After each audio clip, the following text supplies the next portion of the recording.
Good morning friends, welcome back all of you. नमस्कार, आदाब, सत श्री अकाल, वड़क्कम। आप सबों का हार्दिक स्वागत है मेरे इस यूट्यूब चैनल में।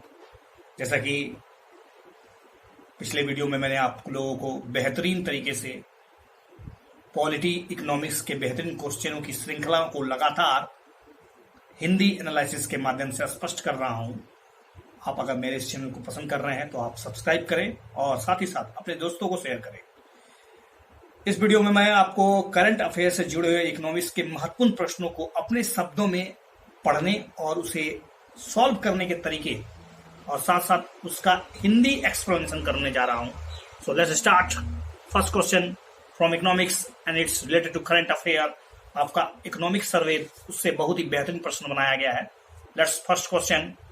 सकल मूल्य वर्धन, इंग्लिश में कहते हैं gross value added, and GDP, जिसको हिंदी में कहते हैं जीडीपी, सकल घरेलू उत्पाद, उस दोनों पर विचार कीजिए। जीवीए, ग्रोस वैल्यू एडेड, अर्थव्यवस्था में कुल उत्पादन और आय का एक मापक है। मतलब इसके माध्यम से आप अर्थव्यवस्था के समग्र उत्पादन में कितनी वृद्धि हुई आप इसको जान सकते हैं। जीबीए यानी ग्रोस वैल्यू एडेड क्षेत्र विशिष्ट है, जबकि जीडीपी की गणना अर्थव्यवस्था में जितने भी जीवीए हैं, जितने भी क्षेत्र हैं, सभी जीवीओं के जब योग किया जाता है तो आपके पास जीडीपी आता है, जिसमें करों को जोड़ा जाता है और सब्सिडीज को घटाया जाता है। Is it right?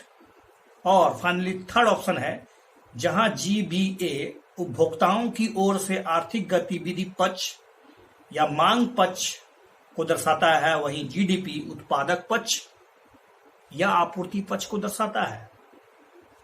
तो मेरे ख्याल से इसका उत्तर आपको मिल चुका होगा। पढ़ने के दरमियान आपने ध्यान से सुनिए और ध्यान से उसका एनालिसिस कीजिए। पहला बिल्कुल सही है। जीबीए जो है एक तो अर्थव्यवस्था की एक मापक है जिसमें कितना उत्पादन हुआ यह बताया जा सकता है। दूसरा यह है कि जीवीए जो होता है क्षेत्र स्पेसिफिक होता है, और जब जितने भी क्षेत्र है उन क्षेत्रों के जीवीए का जब योग किया जाता है तो जीडीपी मिलता है। लेकिन तीसरा ऑप्शन वो गलत है। देखिए फिर से आप सुन लीजिए कि एक अर्थव्यवस्था में कुल उत्पादन और आय का एक बहुत ही बेहतरीन मापक होता है जीवीए। यह उन वस्तुओं और सेवाओं के उत्पादन में किए गए इनपुट और कच्चे माल की लागत में कटौती के बाद, कच्चे माल में कितना खर्च हुआ, कितना लागत लगा, उसको हटाइए और एक अर्थव्यवस्था में उत्पादित वस्तु और सेवाओं के मूल्य को दर्शाता है। सिंपल सा एक डिब्बा निर्माण करने से पहले, या फिर सपोज एक बिस्किट निर्माण हुआ तो बिस्किट सबसे पहले गेहूं कटा, गेहूं के बाद आटा बना, आटा के बाद मशीन में गया, मशीन के बाद उसका उत्पादन हुआ, तब बिस्कुट बना। तो जितने भी जो इनपुट कॉस्ट है उसको हटाने के बाद जो उस वस्तु का मूल्य बनता है दैट इज जीबीए। और इस तरह के भारत के जितने भी सेक्टर है सभी सेक्टरों का जीबीए जब योग किया जाएगा तो आपको जीडीपी मिलेगा। तो निश्चित रूप से अब ये समझ में आ गया होगा। ये क्षेत्र स्पेसिफिक होता है कि जैसे किसी क्षेत्र, किसी उद्योग या अर्थव्यवस्था के क्षेत्र में विकास की स्थिति को बताता है कि किस क्षेत्र में जीबीए, अगर किसी क्षेत्र में जीबीए बढ़ रहा है तो डेफिनेटली उस क्षेत्र का विकास हो रहा है। किसी एमएसएमई को ले लीजिए, साइकिल उद्योग को ले लीजिए, कपड़ा उद्योग को ले लीजिए, जब सबकी जीबीए को आप काउंट करते हो तो जीडीपी मिलता है। लेकिन जीडीपी से आपको ये पता नहीं चलता है कि किस क्षेत्र का विकास हो रहा हो सकता है सिगरेट उद्योग का विकास हो रहा हो और आपका जीडीपी बढ़ रहा हो और भारत की अर्थव्यवस्था अच्छी हो रही है। लेकिन मास्क बेच के भी तो हम लोग जीडीपी बढ़ा सकते हैं। जीडीपी का बढ़ना किसी देश की बेहतर स्थिति का सूचक नहीं हो सकता है। किसी क्षेत्र स्पेसिफिक की जानकारी लेना है तो आपको जीबीए जानना पड़ेगा। ओके, जीबीए क्षेत्र स्पेसिफिक होता है। जीडीपी की गणना अर्थव्यवस्था के सभी क्षेत्रों के जीबीओ के योग की गणना के बाद मिलता है। या एक तरह से देखा जाए तो आप जब उसमें जो विभिन्न प्रकार के जो आपको टैक्स जो आप चुकाते हैं, आप उसको क्या करते हैं, वास्तव में टैक्स जो आपने चुकाया तो उसको करों को जोड़िए कि आपने इतना खर्चा किया है। और सरकार तो आपको सब्सिडी भी तो देती है, बहुत बिजली सब्सिडी देती है, खाद सब्सिडी देती है, भूमि प्रोडक्शन टैक्स, विभिन्न प्रकार के जो टैक्स होते हैं उसमें सब्सिडी मिलती है। तो इन सब्सिडियों को हटाइए तो आपके पास जीडीपी द फैक्टर कॉस्ट मिल जाएगा। और अगर देखा जाए तो जीबीए उत्पादक पक्ष या आपूर्ति पक्ष के संबंध में आर्थिक गतिविधि को दर्शाती है, वहीं जीडीपी उपभोक्ता पक्ष या मांग परिप्रेक्ष्य को दर्शाता है। शुद्ध करों में अंतर के कारण दोनों समान स्थिति को दर्शाते नहीं है। जो कर में जो अंतर होता है, अगर उसमें जो डिफरेंसेस होता है just because of just because of due to the different types of taxes and different types of subsidies. Okay. अगला क्वेश्चन है राजकोषीय समेकन, कंसोलिडेट जो फिजिकल कंसोलिडेशन होता है उससे एक प्रश्न बनाया गया है। गैर निष्पादित परिसंपत्ति से ऋण की वसूली के लिए अनुसूचित बैंकों की कार्य योजना को कहते हैं। आखिर आपको समझना है कि ये राजकोषीय समेकन होता क्या है। राजकोषीय समेकन दैट मीन फिजिकल कंसोलिडेशन, अनुसूचित बैंकों के ऋण संवितरण सुधार ये है, या फिर घाटे को पूरा करने के लिए सार्वजनिक क्षेत्र के उद्यमों का डिसइन्वेस्टमेंट करना सरकार की रणनीति है, फिजिकल कंसोलिडेशन के अंतर्गत आता है। और चौथा, सरकार द्वारा अपने घाटे और ऋण में कमी करने हेतु नीतियां बनाना। तो आपको पता चल गया होगा कि देखिए फिजिकल कंसोलिडेशन का कंसेप्ट क्यों आया। फिजिकल कंसोलिडेशन का कंसेप्ट भारत सरकार की बहुत सी पब्लिक सेक्टर कंपनीज है, बहुत से पब्लिक सेक्टर यूनिट्स है, उद्योग है, ये लगातार बेहतर प्रदर्शन नहीं कर पा रहे, जिससे सरकार को घाटे का नुकसान हो रहा है। उनको चलाने में उनसे कुछ खास पूंजीगत जो खर्चा होता है उस पर उसका मतलब मुनाफा हो नहीं रहा, तो सरकार को लगातार ये परेशानी हो रही है। इसलिए सरकार उसका डिसइन्वेस्टमेंट करने की नीति बनाती है, इसी को कहते हैं फिजिकल कंसोलिडेशन। फिर से सुन लीजिए, राजकोषीय समेकन से तात्पर्य है सरकार के द्वारा राष्ट्रीय हो या उपराष्ट्रीय हो द्वारा अपनाई गई ऐसी नीति जिससे कि अपने घाटे और अपने ऋण में कमी की जा सके। सरकार का घाटा भी बढ़ रहा है, सरकार लगातार ऋण लेती जा रही है, एक्सटर्नल ऋण, इंटरनल ऋण, इससे सरकार पर दबाव बढ़ रहा है क्योंकि ऋण पे एक ब्याज चुकाना पड़ता है और ब्याज का बहुत बोझ करंट अकाउंट डेफिसिट को बढ़ा देता है। ठीक है, आपके राजस्व घाटा को लगातार बढ़ा रहा है। दूसरा बात है, राजकोषीय समेकन में सरकार की राजकोषीय स्वास्थ्य में सुधार होना चाहिए और यह राजकोषीय घाटे में कमी को प्रदर्शित करता है, क्योंकि आपका राजकोषीय समेकन होगा, अगर आप राजकोषीय समेकन में अगर अच्छे हैं तो आपका राजकोषीय घाटा जो होगा घटता जाएगा। बेहतर कर राजस्व प्राप्ति और बेहतर व्यय राजकोषीय समेकन के घटक है। यह स्थिति राजकोषीय घाटे के प्रबंधनीय को दर्शाती है। Okay, got it. राजकोषीय समेकन समझ में आ गया, दैट्स गुड। अगला क्वेश्चन है 2015 और 2019 के बीच, करंट अफेयर का क्वेश्चन है। 2015 और 2019 के बीच भारत और यूएसए का व्यापार लगातार बढ़ रहा है, एक ऑप्शन। 2015 और 2019 के बीच चीन के साथ भारत का व्यापार लगातार कम हुआ है। और फाइनली 2020 यूएसए के साथ भारत के व्यापार की तुलना में चीन के साथ भारत का व्यापार अधिक था। 2020 में यूएसए के साथ, ये क्वेश्चन यूपीएससी के प्रीलिम्स में 2020 में पूछा जा चुका है, I think you know about that. इसी तरह का प्रश्न था, तो मेरे ख्याल से आपको पता होगा कि इसका जो उत्तर बताने से पहले मैं आपको बताऊंगा कि चीन के साथ भारत का व्यापार लगातार घट रहा है, ये बिल्कुल नहीं सही है। देखिए, भारत और चीन के बीच दिसंबर 2020 तक व्यापार लगभग अभी भी 77 अरब डॉलर का हो रहा है। 77 अरब डॉलर का भारत और चाइना के साथ व्यापार है। 2019 अगर देखा जाए तो दोनों के बीच 85 बिलियन डॉलर का मतलब व्यापार कम हुआ था, 85 बिलियन का व्यापार का। ठीक है, यह आंकड़ा अभी भी भारत और अमेरिका के पिछले वर्ष की तुलना में 75 बिलियन अमेरिकी डॉलर के साथ हम लोग का मतलब, देखिए अमेरिका और भारत के बीच 75 बिलियन डॉलर का व्यापार हो रहा है, जबकि चाइना के साथ लगभग अगर देखा जाए तो अभी भी 77 बिलियन डॉलर है। ठीक है, तो डेफिनेटली चाइना के साथ अभी भी हम लोग उच्च मतलब व्यापार के मामले में आगे है यूएस के साथ। ठीक है, नेक्स्ट क्वेश्चन है बॉन्ड यील्ड से संबंधित है, बहुत ही अच्छी क्वेश्चन है। बॉन्ड यील्ड एक रिटर्न है जो एक निवेशक उस बॉन्ड या किसी विशेष सरकारी प्रतिभूति पर प्राप्त होता है। इनमें से कौन सा कारक है जो बॉन्ड यील्ड या रिटर्न को प्रभावित करता है? पहला, भारतीय रिजर्व बैंक की मौद्रिक नीति, दूसरा सरकार की राजकोषीय नीति, तीसरा वैश्विक बाजार कैसा है, और अर्थव्यवस्था में मुद्रास्फीति की मांग या मुद्रास्फीति का रेट कितना है। बॉन्ड यील्ड का कंसेप्ट समझ लिए। बॉन्ड यील्ड एक प्रकार का रिटर्न होता है जो एक निवेशक या उस बॉन्ड या किसी विशेष प्रकार की सरकारी प्रतिभूति पर उसको प्राप्त होता है। रिटर्न मतलब कितना इंटरेस्ट रेट उसको मिल रहा है उस बॉन्ड पर। यील्ड को प्रभावित करने वाले प्रमुख कारकों में से भारतीय रिजर्व बैंक की मौद्रिक नीति, विशेष रूप से ब्याज की दर कितनी ज्यादा है, क्योंकि ब्याज दर और यील्डिंग रेट दोनों एक दूसरे के जुड़े हुए हैं, क्योंकि जैसे जैसे ब्याज दर बढ़ेगा तो कीमतों में कमी आएगी, कीमत में कमी आएगा तो बॉन्ड यील्ड बढ़ जाएगा। ये एक दूसरे का रिलेशनशिप है। सरकार की राजकोषीय नीति कैसी है? Physical policy is very important part of the bond yield, how it reflect in bond yielding और their value, you will be definitely सी।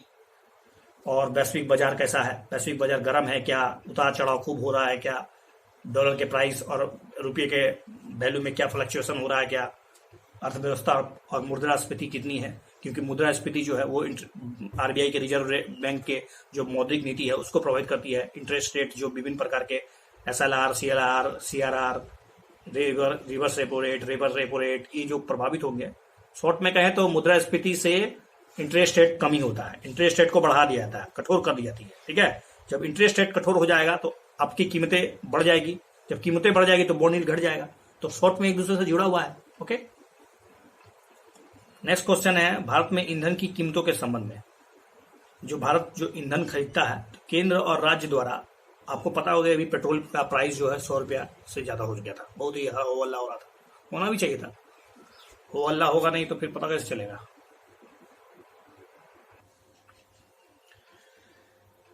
तो केंद्र द्वारा आरोपित उत्पाद शुल्क और उपकर निशेष, राज्यों द्वारा आरोपित वेट और डीलर कमीशन को ईंधन के आधार मूल्य में जोड़ा जाता है। ईंधन के आधार मूल्य में केवल रिफाइनरी प्रसंस्करण और मार्जिन की लागत ही शामिल होती है, और ईंधन पर वेट सभी राज्यों में एक जैसा लगाया जाता है। ये जो आपको फ्यूल प्राइस का जो दाम है उसके संदर्भ में एक क्वेश्चन पूछा गया है, क्यों आखिर प्राइस रेट में इतना फ्लक्चुएशन क्यों हो रहा है, इतना ज्यादा दाम क्यों बढ़ गया पेट्रोल का या डीजल का। तो आपको कंसेप्ट तो समझना होगा कि आखिर इतना वेरिएशन हो रहा है, सरकार कुछ कर क्यों नहीं पा रही है। देखिए, केंद्र और राज्य द्वारा लगाए गए करों का पेट्रोल और डीजल की कीमत में बहुत ही इंपॉर्टेंट योगदान है, जिसका भुगतान हमको करना पड़ता है, आपको करना नहीं, उपभोक्ता को करना पड़ता है। ईंधन के आधार मूल्य जिसमें रिफाइनरी प्रसंस्करण, देखिए बेसिंग ईंधन के बेस प्राइस में क्या क्या जुड़ता है। सबसे पहले रिफाइनरी प्रसंस्करण में कितना खर्चा हुआ, मार्जिन लागत, और तेल विपणन कंपनी मार्जिन और माल ढुलाई की लागत भी इसमें जोड़ती है। केंद्र द्वारा लगाया गया उत्पाद शुल्क, शेष, राज्यों द्वारा लगाया गया वेट और डीलर का कमीशन, सब कुछ आ जाता है। डीलर का कमीशन है, सरकार राज्य द्वारा अलग अलग प्रकार का वेट लगाया जाता है, भारत सरकार के द्वारा जो प्रवेश करता है उसमें आपको ड्यूटी आपको लगाना पड़ता है, राज्य उत्पाद शुल्क जिसको बोलते हैं। ठीक है, वेट एक राज्य से दूसरे राज्य में अलग अलग होता है, इसलिए अलग अलग राज्यों में पेट्रोल का प्राइस जो होता है डिफरेंस करता है। दिल्ली में अलग है तो राजस्थान में अलग होता है। ठीक है, अगला क्वेश्चन है टैक्स टू जीडीपी, कर प्रणाली के संदर्भ में विगत 10 वर्षों में, पिछले 10 वर्षों में यानी भारत में अप्रत्यक्ष कर जीडीपी अनुपात यानी tax to GDP indirect tax कहा जाए, प्रत्यक्ष कर जीडीपी अनुपात से कम रहा है। मतलब अप्रत्यक्ष कर का जो जीडीपी में योगदान है वो डायरेक्ट टैक्स के जीडीपी के अनुपात से कम है, मतलब डायरेक्ट टैक्स ज्यादा मिलता है, डायरेक्ट टैक्स कम मिलता है, ये कहना ऑप्शन में है। ओईसीडी देशों में प्रत्यक्ष कर का औसत हिस्सा भारत से अधिक है।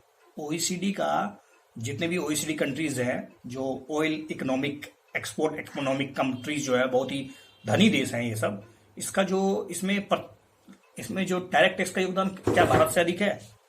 आपको कॉमन सेंस लगा लीजिएगा, डायरेक्ट टैक्स क्या होता है। डायरेक्ट टैक्स किसी भी देश की एक देश से उसकी खुशहाली का प्रतीक होता है कि जो देश डायरेक्ट टैक्स भुगतान कर रहा है इसका मतलब वहां के लोगों के पास पैसा ज्यादा है, उनकी ईज ऑफ लिविंग जिसको बोलते हैं वो बेहतर होगा, पर कैपिटा इनकम ज्यादा होगा। तो बिल्कुल आप ये समझ चुके होंगे कि दूसरा तो बिल्कुल सही है। देखिए, इनडायरेक्ट टैक्स कर अत्यधिक निर्भरता भारत की कर प्रणाली को प्रतिगामी बना देता है। अप्रत्यक्ष कर जीडीपी अनुपात प्रत्यक्ष कर जीडीपी अनुपात की तुलना में लगातार अधिक रहा है। अप्रत्यक्ष कर जीडीपी अनुपात इज ऑलवेज ग्रेटर देन, या लगातार पिछले 10 वर्षों में लगातार हमेशा ही ज्यादा रहा है डायरेक्ट टैक्स से। ओईसीडी में प्रत्यक्ष कर का हिस्सा उसके टोटल राजस्व का हिस्सा जो होता है कुल 2/3 है। मतलब सोच लीजिए प्रत्यक्ष कर का हिस्सा 2/3 है, और हमारे देश में 1/3 से भी थोड़ा सा अधिक है, 1/3 से थोड़ा सा ज्यादा है। अगर gross tax to GDP ratio in percentage में देखा जाए तो टोटल टैक्स जीडीपी जो है 18.9% है, जिसमें इनडायरेक्ट टैक्स का जीडीपी में योगदान जो है वो 11.6% है, जबकि डायरेक्ट टैक्स का केवल और केवल 7.4% है। नेक्स्ट क्वेश्चन है ब्याज दर से। जब ब्याज दर वृद्धि अंतर ब्याज दर वृद्धि अंतर, ये नया कंसेप्ट है, ब्याज दर वृद्धि अंतर, IRGD, अर्थव्यवस्था के लंबे समय तक चलने वाले ऋण स्थिरता का एक प्रमुख संकेतक है। अर्थव्यवस्था में आप अगर भारी, जो केंद्र सरकार है, राज्य सरकार है, जो बहुत भारी भारी मात्रा में ऋण लेती है, उस ऋण को चुकाने में जो ब्याज भुगतान करना पड़ता है, उसका एक तरह से संकेत मिलता है उससे कि आपका अर्थव्यवस्था ऋण के बोझ पे दब चुका है या ऋण को चुकाने में आसान है।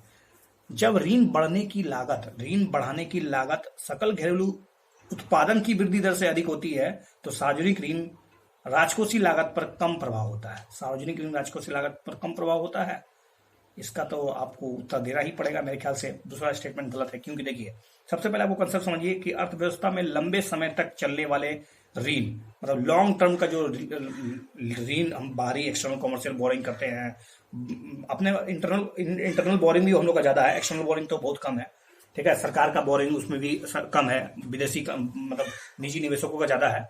हम लोग बात कर रहे हैं कि जब लंबे टर्म के लिए जब ऋण या लोन लिया जाता है तो उसमें जो आप ब्याज भुगतान करते हैं, वो ऋण स्थिरता एक महत्वपूर्ण संकेतक है कि सरकारी ऋण का भुगतान किए गए ब्याज और अर्थव्यवस्था की मामूली विकास दर के बीच का एक अंतर है। देखिए, आपने जो ऋण लिया उस पर आपको एक ब्याज चुकाना होता है, उसका कोई इंटरेस्ट रेट होगा, और भारत का विकास दर जिस दर से हो रहा, दोनों के बीच तो अंतर होगा, दोनों के रेट में अंतर हो गया। उस अंतर से आप क्या पता चलता है कि आप कितना ज्यादा स्थिर है, आपकी अर्थव्यवस्था कितनी मजबूत है, ठीक है। जब ऋण की लागत सकल घरेलू उत्पाद की वृद्धि दर से कम होती है, जब ऋण को चुकाने में जो लागत लगता है उसकी जो दर है आपके जीडीपी के विकास दर से अगर कम है, तब इसका मतलब होता है कि राजकोषीय लागत पर उसका प्रभाव कम पड़ेगा, क्योंकि इससे सरकार को दबाव नहीं होगा, क्योंकि आपका विकास दर बेहतर है, आपका ऋण रेट कम है। और हमारे देश में यही स्थिति है जो बेहतर है।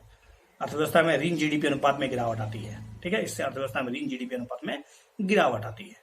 नेक्स्ट क्वेश्चन है कि अगर मुद्रा का अधिक मात्रा में मुद्रण हो जाए, छपाई हो जाए, तो मुद्रास्फीति आएगी ही।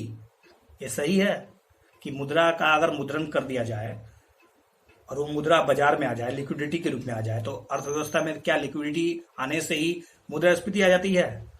जरा सोचिए, हमेशा मुद्रास्फीति आएगी ऐसा कोई जरूरी है क्या? बिल्कुल जरूरी नहीं है। अगर आपके द्वारा मतलब मुद्रण, जो भी मुद्रा, नया मुद्रा आया है, अगर उसको पूंजीगत वस्तुओं में, भारी भारी इंफ्रास्ट्रक्चर में, सेवा के क्षेत्र में लगा दिया जाए तो ये तो खपत हो जाएगा। आपका डिमांड और सप्लाई में मिसमैच के कारण ही ना, एक तरह से कहा जाए तो मुद्रास्फीति उत्पन्न होती है। अगर आपके डिमांड को ही बढ़ा दिया जाए लेकिन उसी रेट से अगर उत्पादन भी वृद्धि कर दी जाए तो मुद्रास्फीति का कोई तो बैलेंस हो जाएगा ना। तो हमेशा मुद्रास्फीति आएगी, कोई जरूरी नहीं है। साक्ष्य से पता चला है कि भारत में उच्च जीडीपी वृद्धि के कारण ऋण जीडीपी अनुपात में कमी हुई है। उच्च जीडीपी के कारण ऋण जीडीपी में कमी है, बिल्कुल सही है।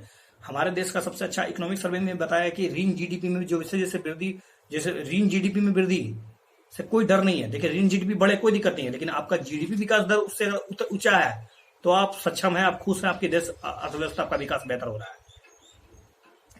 देखिए, मुद्रा के अधिक मुद्रण से आवश्यक नहीं है कि मुद्रास्फीति में वृद्धि ही होगी। यदि बढ़ी हुई धन आपूर्ति से उत्पादन में असमान वृद्धि हो जाए, उत्पादन को ही बढ़ा दिया जाए, क्योंकि धन का निवेश सकारात्मक शुद्ध वर्तमान मूल्य, इस तरह के मूल्य निवेश द्वारा उत्पन्न सभी सामाजिक मूल्य में शामिल करता है, के साथ निवेश परियोजनाओं का वित्तीयन करने के लिए किया जाता है। इतना बकवास बातें मत सुनिए, सिंपल सी बात है। मुद्रा जो उत्पन्न हुआ है उस मुद्रा का इस्तेमाल अगर उत्पादन में कर लिया जाए तो मुद्रास्फीति आएगी नहीं। और अगर ये उत्पादन अगर इंफ्रास्ट्रक्चर डेवलपमेंट में हो, पूंजीगत निवेश में हो, तो और भी बेहतर है। विगत 2.5 दशकों से देखा गया है कि भारत में उच्च जीडीपी वृद्धि दर के कारण ऋण जीडीपी अनुपात में कमी आई है। उच्च जीडीपी वृद्धि 8%, 7%, अभी तो 11% की चर्चा हो रही थी कोविड-19 से पहले। तो अगर उच्च ऋण जीडीपी, आपका जीडीपी दर में वृद्धि है, तो ऋण GDP tax to GDP rate जो है उससे आपको चिंतित होने की कोई जरूरत नहीं है। अगला है दबावग्रस्त परिसंपत्तियां, जिसको हम लोग स्ट्रेट एसेट बोलते हैं। स्ट्रेस्ड, दबाव में आ गया बेचारा। बैंकिंग प्रणाली के स्वास्थ्य का एक महत्वपूर्ण संकेतक है। इसमें कौन कौन सा शामिल है?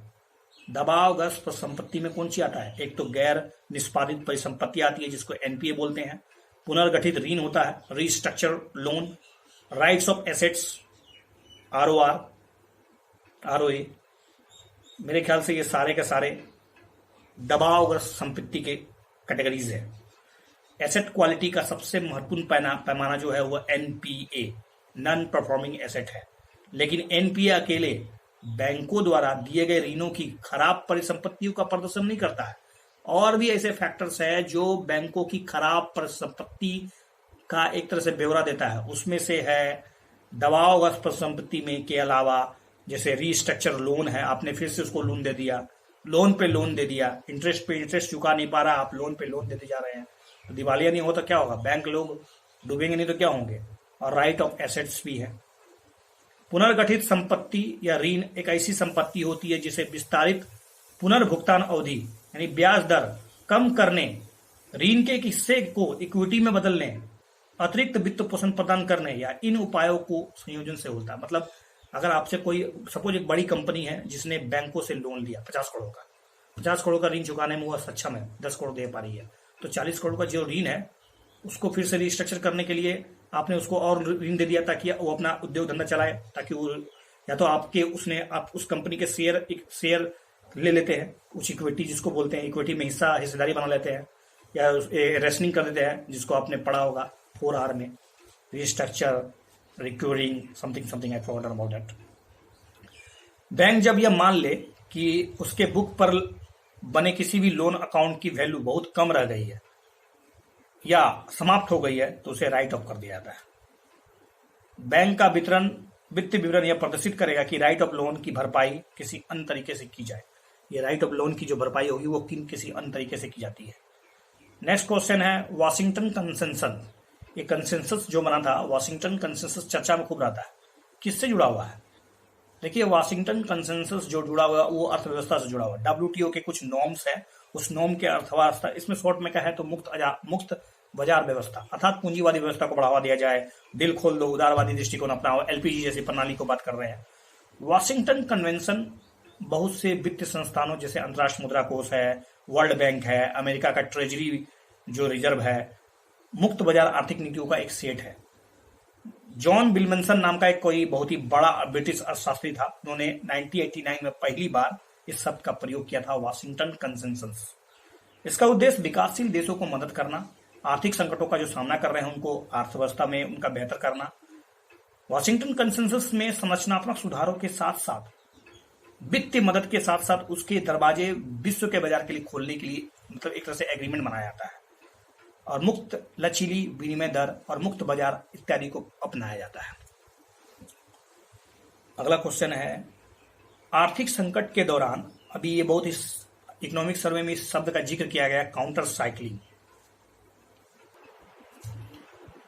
तो इकोनॉमिक सर्वे में एक बहुत ही बेहतरीन शब्द का इस्तेमाल किया गया है जिसको काउंटर साइक्लिंग कहते हैं। आर्थिक संकट के दौरान काउंटर साइक्लिंग राजकोषीय नीति एक महत्वपूर्ण हो जाती है। मतलब जब आर्थिक संकट आता है तो उस समय काउंटर साइक्लिंग शब्द किसी भी अर्थव्यवस्था के लिए बहुत ही और राजकोषीय नीति के लिए महत्वपूर्ण मानी जाती है। Is it right?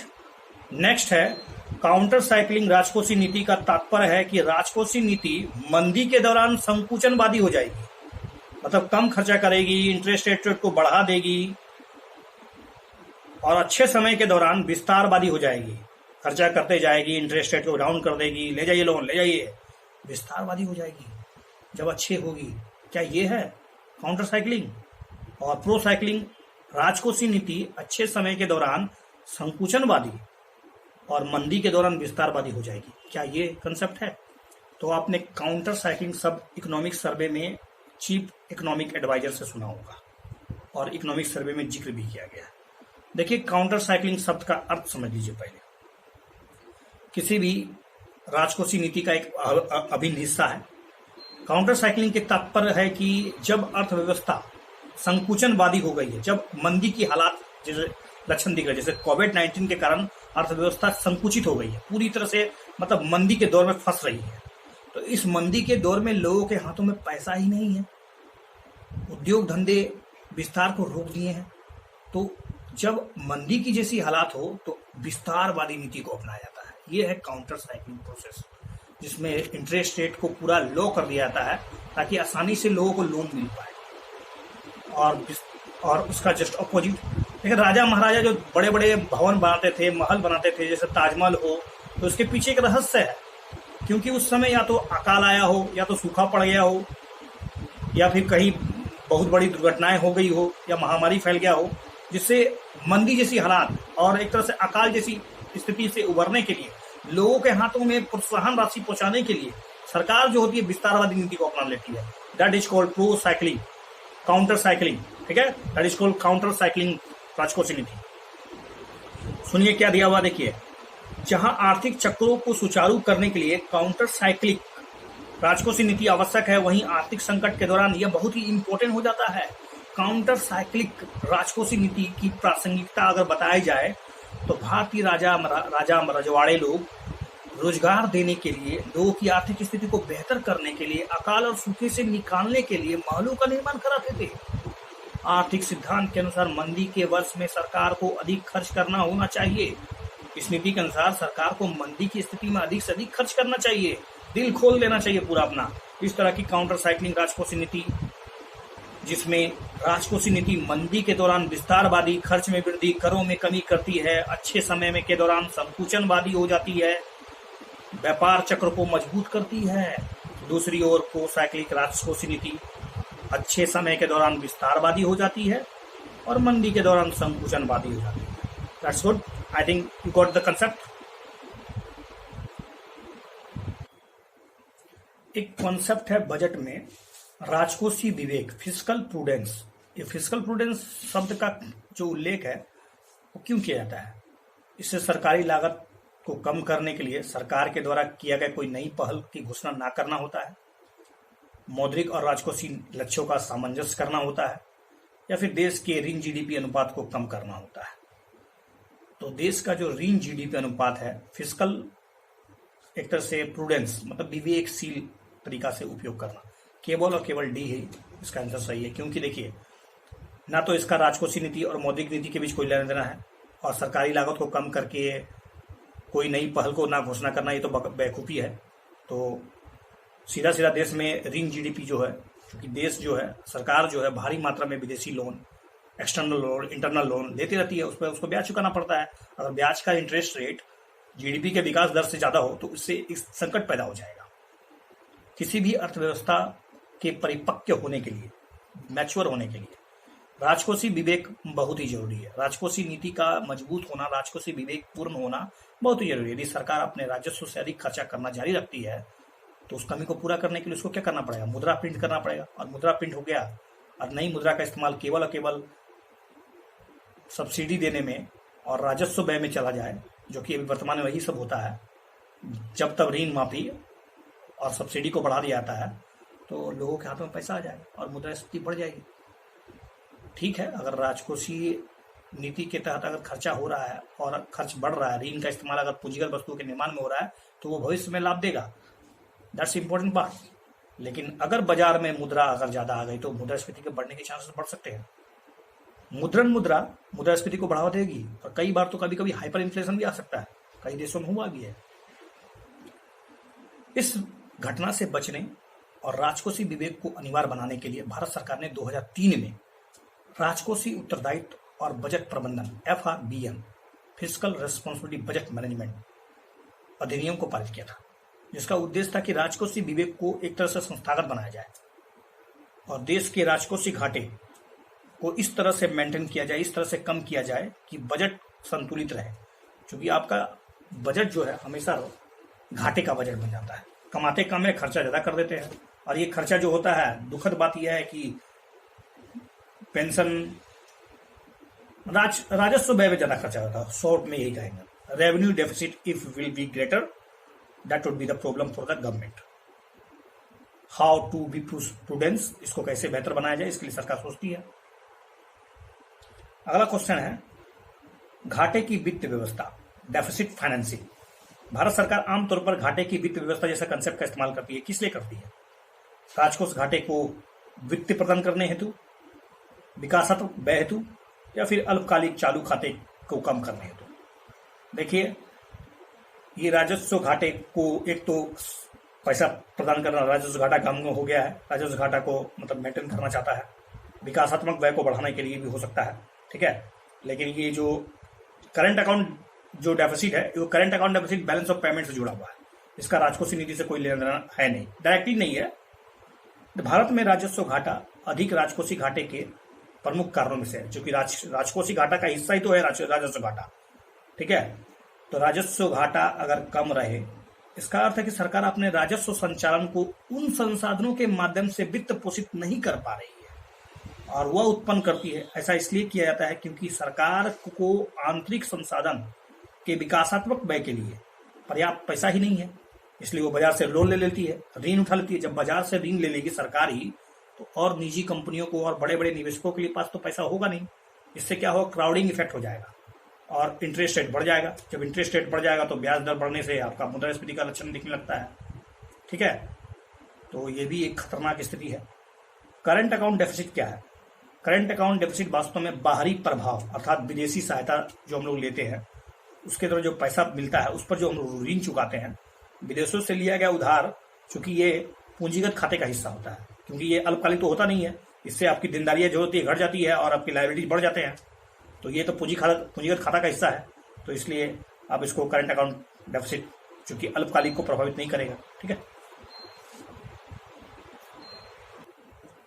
Next question है FRBM, fiscal responsibility budget management में एक क्लोज है, और इस क्लोज से संबंधित एक प्रश्न बनाया गया है। FRBM अधिनियम में एस्केप क्लोज शामिल है, जिसके तहत केंद्र सरकार किस किस परिस्थिति में इसका इस्तेमाल कर सकती है, अर्थात राजकोषीय घाटे के लक्ष्य को मतलब नजरअंदाज कर सकती है, कंसिडर नहीं कर सकती। बताइए, एक तो युद्ध हो गया, दूसरा राष्ट्र सुरक्षा हो गया, राष्ट्रीय आपदा आ गया, कृषि में गिरावट आ गई, और विगत 4 तिमाही का अर्थ समझते हैं 1 साल की तुलना में 1 तिमाही की वास्तविक उत्पादन वृद्धि कम से कम 3% अगर गिरावट हो गई हो, तो आप एस्केप क्लोज अर्थात FRBM एक्ट के तहत जो 3% जीडीपी का 3% राजस्व घाटा है, उससे आप निकल सकते हैं, बच सकते, 3.5% तक कर सकते हैं। देखिए, कानून एस्केप क्लोज शामिल किया गया FRBM एक्ट के तहत, जिसकी धारा 4 सब 2 के तहत केंद्र सरकार राष्ट्रीय सुरक्षा, युद्ध, राष्ट्रीय आपदा, कृषि में गिरावट, संरचनात्मक सुधार करना हो, विगत 4 तिमाही की औसत की तुलना में, विगत 4 तिमाही की जो औसत की तुलना में 1 तिमाही की अगर वास्तविक उत्पादन वृद्धि दर में कम से कम 3% की गिरावट आ गई हो, तो इस आधार पर राजकोषीय घाटे के लक्ष्य को पार कर सकते हैं। अब आते हैं हम लोग जो सार्वजनिक ऋण जीडीपी अनुपात के संबंध में एक क्वेश्चन बनाया गया है। भारत का सकल घरेलू उत्पाद का कुल ऋण स्तर ब्रिक्स देशों में सबसे कम है। भारत का जो टोटल सकल जीडीपी टू टैक्स, जो टैक्स टू जीडीपी होता है वो, और टैक्स टू जीडीपी डेप्थ होता है। टैक्स टू जीडीपी डेप्थ जो है भारत का, वो ब्रिक्स देशों में सबसे कम है। अच्छी बात अगर है तो। और भारत का सार्वजनिक ऋण और समग्र ऋण स्तर 2003 से निरंतर घट रहा है। वास्तविक ऋण और समग्र ऋण 2003 से लगातार घट रहा है, तो दोनों कथन जो है वो सही है। क्योंकि एक तो आपको बता देते हैं कि भारत का सार्वजनिक ऋण जीडीपी उच्च वैश्विक ऋण स्तरों की तुलना में काफी कम है। ऋण स्तरों की देशों के मध्य तुलना के अनुसार भारत का जो जीडीपी के अनुपात में सरकारी जो जीडीपी G20 OECD देशों की तुलना में, और यहां तक कि ब्रिक्स के मध्य भी कम है। ठीक है, अगला क्वेश्चन है, भारत में कुल सार्वजनिक ऋण में 50% से अधिक केंद्र की हिस्सेदारी है। जो सार्वजनिक ऋण लिया जाता ना, उसमें केंद्र की हिस्सेदारी 50% से ज्यादा है क्या? दूसरा है कि वर्तमान में सरकार के ऋण पोर्टफोलियो में विदेशी विनिमय जोखिम अधिक है। विदेशी विनिमय जोखिम अधिक है सरकार के ऋण पोर्टफोलियो में, अर्थात सरकार विदेशी कंपनियों से या विदेश से अधिक पैसा उधार ले रही है क्या? केंद्र सरकार का फ्लोटिंग रेट डेट सार्वजनिक ऋण का 5% से कम है। मेरे ख्याल से आपको पकड़ लिए होंगे। ये क्वेश्चन इसी तरह क्वेश्चन पूछा गया था यूपीएससी में।